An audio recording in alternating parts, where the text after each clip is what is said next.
थोड़ा ध्यान से, घबराने की बात क्या है? मेहमत ने तुम्हें अंदर आने दिया। क्यों रोकेगा वो मुझे? कजन हूं मैं तुम्हारा। मैं तुम्हें ही कॉल कर रही थी। इंतजार नहीं हुआ इसलिए आ गया। क्या करूं, तुम्हें देखने का दिल चाह रहा था। उम्मीद है इसके पैसे तनख्वाह से नहीं कटेंगे।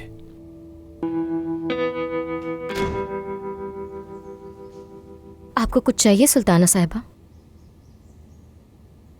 अपनी दवाइयां लेने आई थी मैं दे देती हूँ। तुम रहने दो, मसला नहीं है, मैं खुद ले लूंगी।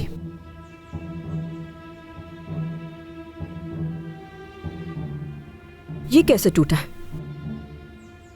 ये मेरे हाथ से गिर गया गलती से, माफ कीजिएगा। साफ करो इसे फौरन। ठीक है।